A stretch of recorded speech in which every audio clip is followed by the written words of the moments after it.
So we're back in the valleys. Here we have a property that we bought for £55,000. We're going to spend £22,500 on the refurb, and it's going to value up in excess of 100k, somewhere around £105,000 mark. Can't wait to see this one get finished. Let's go in, have a look, and see what we're going to get done.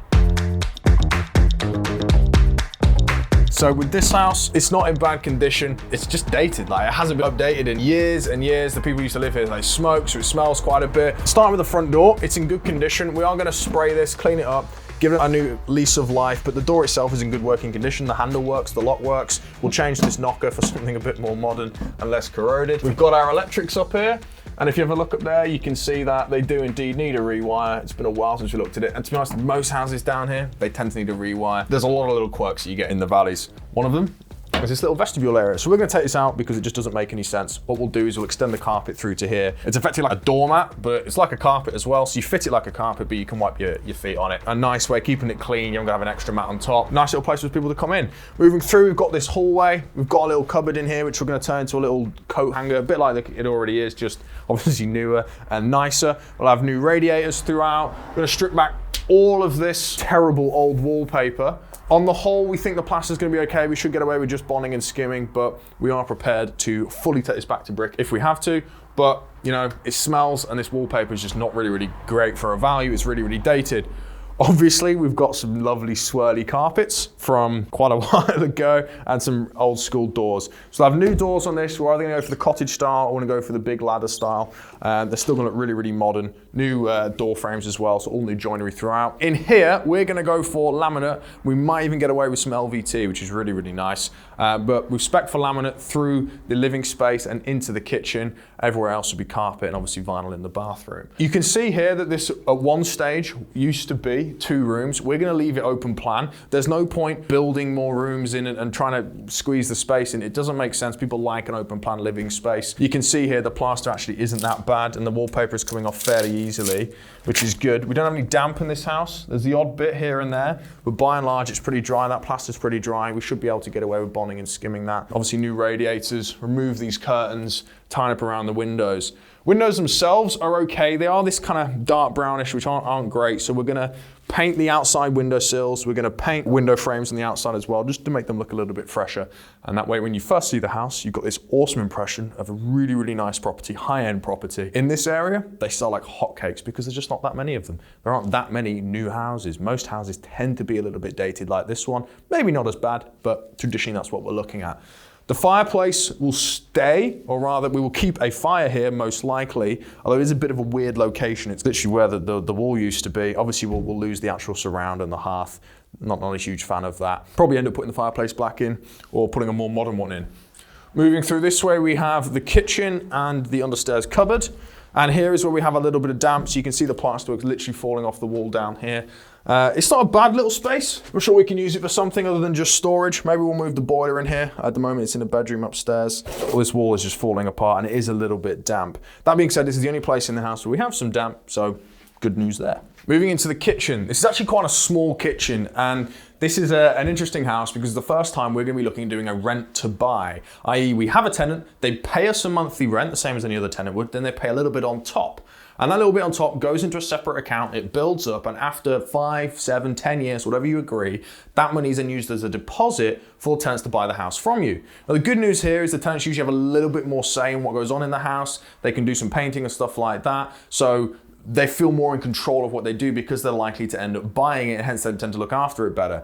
But the other side of it is if they don't end up buying it, you get to keep that cash pot that's been put on the side. So it's a nice little way, if you don't want to keep your house forever, of still getting some rental income for the next few years, but also agreeing a sale value down the line, a bit like a lease option agreement, but without the option part, more of an obligation. So it works really well for landlords, and this particular investor, that's what they wanted to do. They liked this deal. They had an opportunity to get pretty much all their money back out, and well, when you've got an opportunity like that, you don't say no. So this kitchen obviously will be entirely replaced. It's very dated like the rest of the house. We'll try and get a little bit more space in here. The layout's gonna stay roughly the same. The window will stay as well, it's fine. They are all double glazed. A couple of them are misting up a little bit. Probably change the handles out, give them a good service and a good clean, but the windows themselves are in good condition, which is good, because a lot of houses around here still got the old wooden framed single glazed windows that just aren't useful anymore. Obviously a new light to go in here as well. And yeah, new radiator. New flooring, it's gonna need a little bit of self-leveling, I imagine as well. I can feel it sloping into this corner as well, which isn't ideal, so we will look to level the floor out. So this is an interesting house and quite a strange layout for a bathroom. And yes, it's downstairs and there isn't really any room to put it upstairs, so we are gonna keep it downstairs. However, the bathroom is the other side of this wall. Now this is just a stud, and it would make a lot more sense if we were to remove this stud wall, and then this door here, which obviously be replaced, becomes the door to the bathroom. Now, then you've got a back door in your bathroom, which isn't exactly ideal. So we come up with another solution there, and we'll show you that when we go outside.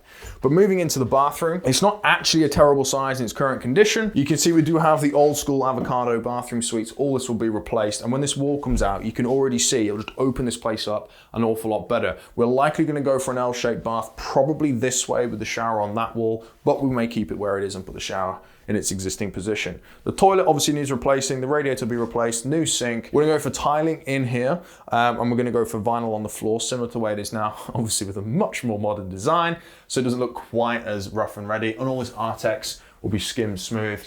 A nice new bathroom that's much bigger and much brighter than it was before, because there'll still be that window in that wall over there, but without this stud in. So it's really gonna open the place up, make the bathroom feel a little bit bigger, and it's just gonna make it more usable for a family bathroom, because this is a 3-bed terraced house. It's not a small property either. The rooms are a good size, but the bathroom kind of lets it down at the moment.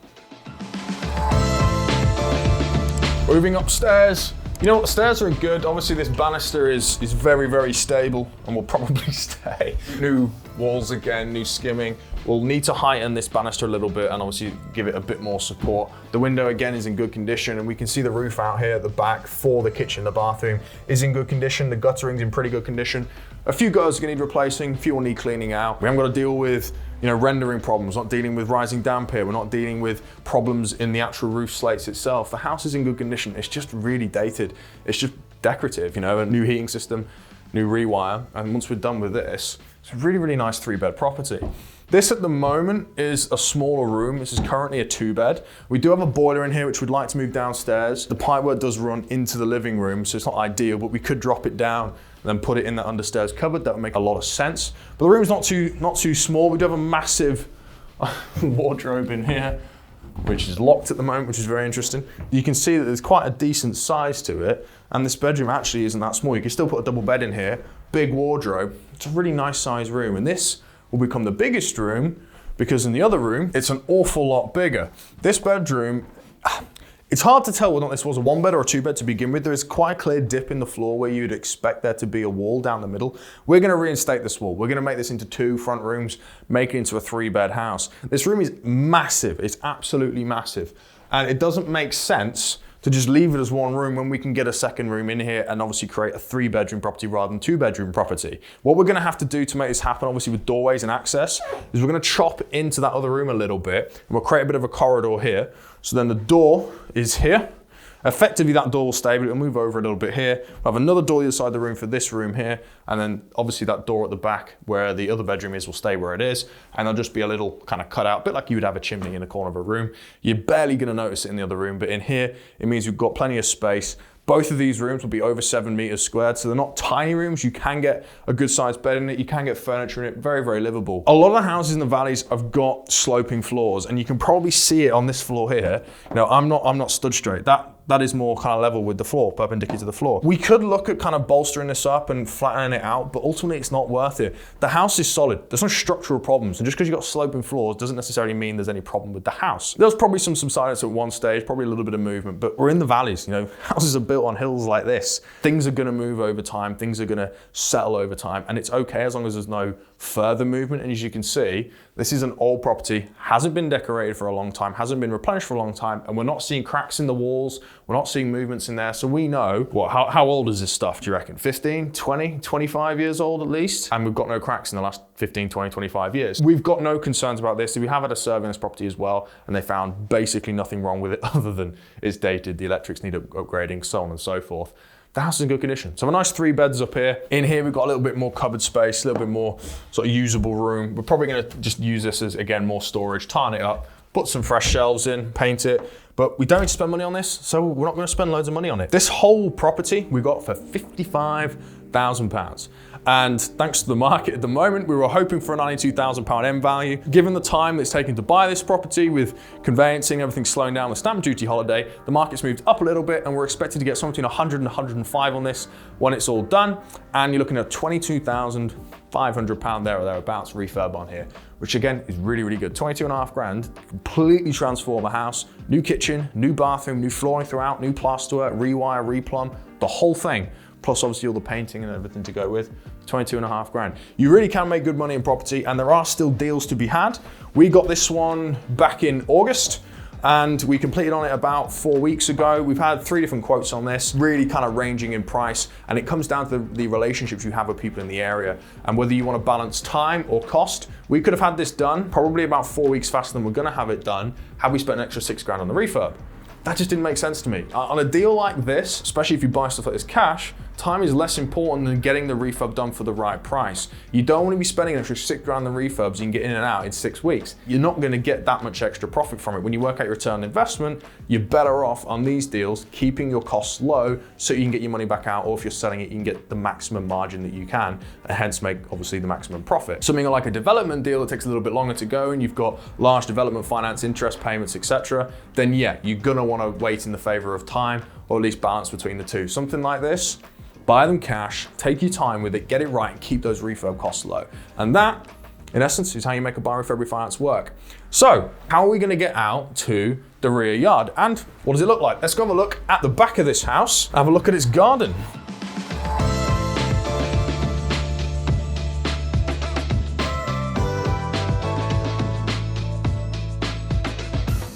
A lot of people love bifolds, but the thing is, bifolds are incredibly expensive and they wouldn't even fit in here unless you're doing minimum of 3 or 4, there's just no point putting bifolds in. However, if you like that kind of vibe, why not consider French doors?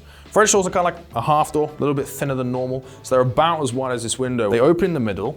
In fact, if you check out the video we did on a property in Stafford a couple of weeks ago, you can see that that's got French doors on the front of the property before you go in onto the porch. So we're gonna put those here. A lot of properties will do this where the back door is actually off of the living space rather than off the kitchen or utility, bathroom, whatever it is you've got at the back. So we're gonna open this up and it's gonna walk straight out, bring a lot more light into the living room here, make it a stunning place, obviously for hosting. And then if you wanna go out and have barbecues or whatever, or just enjoy your rear yard, then you can. So you can see with this house, this is the existing back door, and we do have some pebble dash we're gonna have to tie in. So this will get blocked up, patch in the render work, so you won't even notice the back door used to be here. It'll look exactly the same as obviously all the pebble dash that's here. We'll leave the window to bring some extra light into that bathroom. It is quite dark at the moment.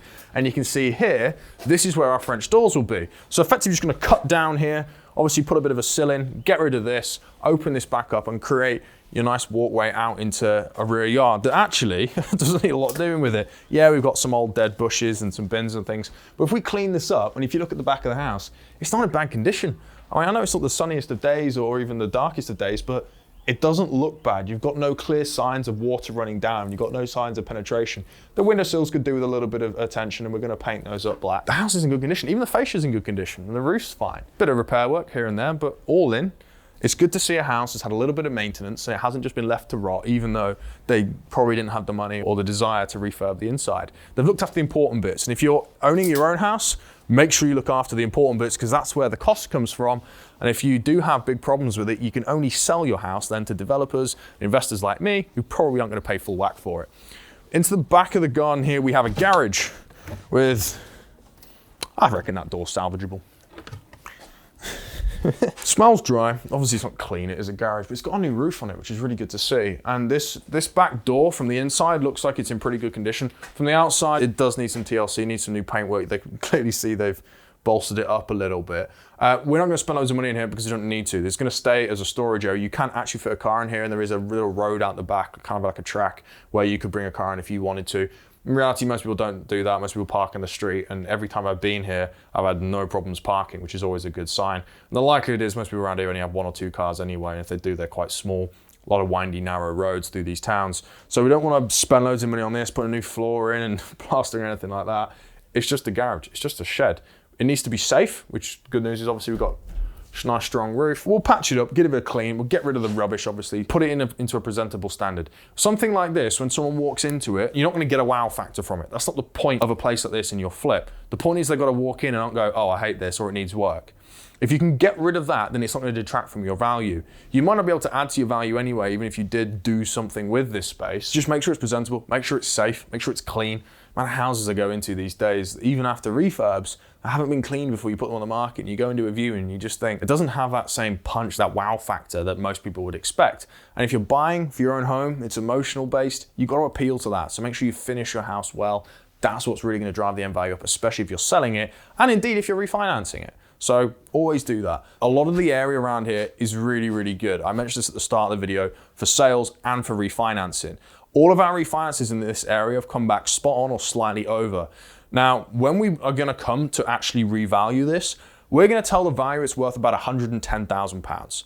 That gives us a little bit of room if they want to downvalue it, so it's still above the 92 that we're hoping for, but it also kind of reflects the fact that the market has moved in the last 6-12 months. It has gone up in value. And just because you bought something, and it's now 6, 8, 9, 12 months after you bought it, doesn't necessarily mean your end value is still the same. So when you come to refinance it and you produce that valuation pack for the surveyor, do your research again, find out what it's actually worth. Don't just assume your numbers were right back then. You might be missing out on a load of money. And in this case, there's at least £10,000 of uplift in this area, and there's a lot more people looking to buy, thanks obviously to the new stamp duty holiday.